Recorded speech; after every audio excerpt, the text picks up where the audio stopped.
What's up YouTube, Mike Visuals here again. Today I'm going to be showing you guys something really cool and interesting. I'm going to be showing you how I add interest to my studio photography, how I take my pictures from this to this, and how I take it from this to this with very simple steps. So come along with me and enjoy this video. So before I get into this video, I want to say a huge thank you to all my subscribers. We are now on 1,000 subscribers and it feels so good. It feels so amazing. I feel more encouraged to post more on YouTube, and I'm looking forward to posting more and sharing more of my knowledge and more of my content to you guys on YouTube. So yeah, let's get right into today's video. So I'm going to be starting off with this particular image. I usually download pictures I use for my overlays from this website on splash.com.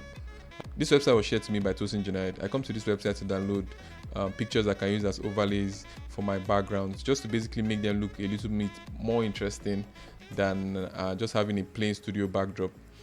You can also find some really cool wallpapers and screensavers for your phone, for your iPad, for your computer. So yeah, so let's start. Particular image, I already have an overlay I want to use, which is this particular art painting. I really love it and I want to see what I can do with it in for this particular image. So what I'll do, first thing I'll do is to take the image. So I'll just press Command A and then I'll come to my move tool. I'll drag it into this particular image, so here. Then I would expand this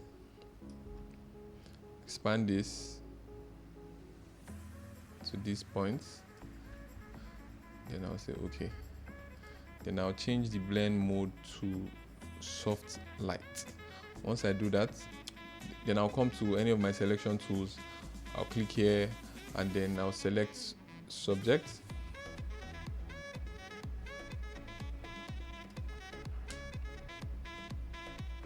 Once I select my subject, I'll click on my layer, the overlay, and then I'll delete the subject. Once I do that, you see she's separated from the overlay or from the background, and then now I can reduce the opacity of this background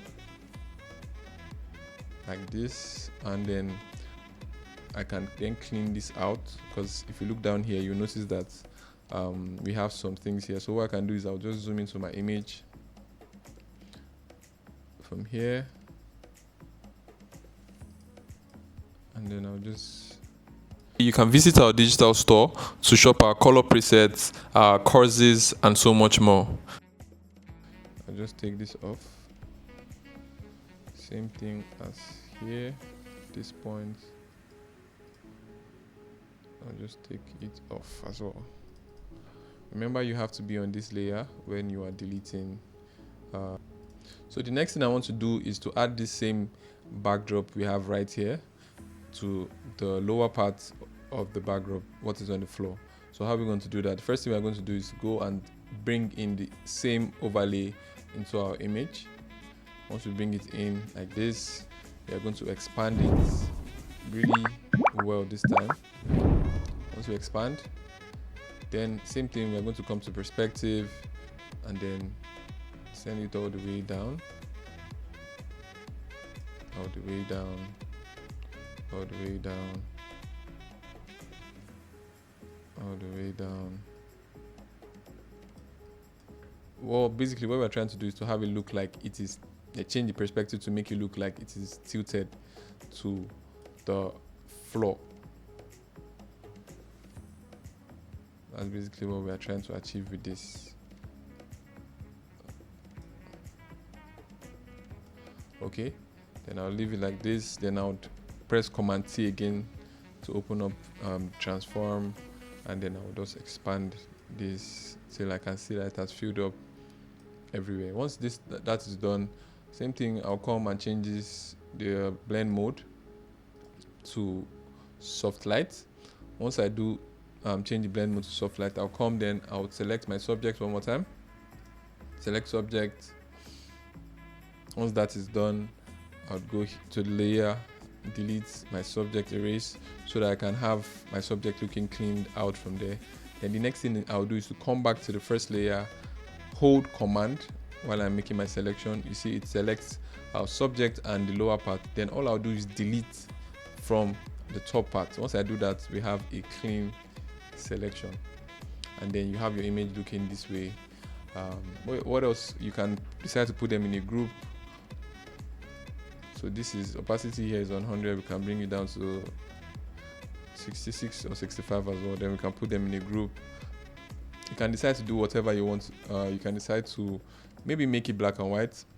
While on this black and white layer, if you hold Command, Option, and G, you're basically going to place the black and white layer just on the group right beneath it, and it will create such a beautiful feel.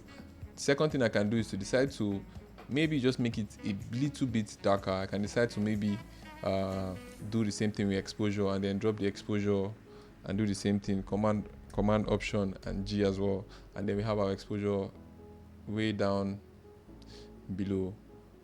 You understand? Basically you can tweak it to be whatever you want, but for me, I really like this as it looks, and then this is the simple way I was able to achieve it.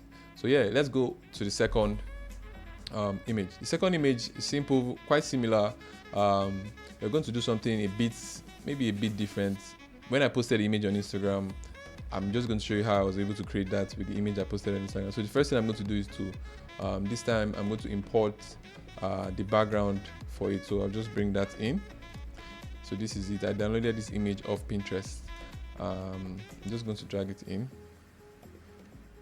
Then I'll just expand this a bit more. And then I'll say OK. Rasterize layer. That's not necessary, but if you want to do that, then that's fine. The next thing I want to do is to move this above. Once I move this above, I can press Command T, and then I reduce this way, and then we have our image. It looks a bit more interesting, not just a bit, it looks really more interesting than just having your image with the same plain background. So these are some of the things I do to my studio images to have them looking more interesting, and basically to just make them look more captivating to the eyes of my viewers and my subject. Oh yeah, before I forget, just because I want to say thank you for 1,000 subscribers, we are going to do one more image, and we're going to try something a little more different than what we've done with the 2 previous images. So let's get right into it. So this is the image we are going to be working with, and this is the overlay we are going to be using. So what I'm going to do is just press Command A, and then I'm going to drag it and place it upon the image I want to use. I generated this image using ChatGPT, by the way, and then I'll just expand it. I think I'm going to make a video on some of the AI tools I use to make my photography more interesting. So I'll just expand this and do this. So the second thing I can do is then I'll create an overlay on this. Mind you, we are just experimenting. We are trying to see what we can achieve with this particular image. Then I'll make sure my brush color is on black so that I'm able to reveal what is hidden behind this overlay. So I'll make sure it's on black, opacity is on 100, flow is on 100, and I'm just going to paint over just to basically reveal what's behind just a bit. Now I'm going to seal this part. Just a bit.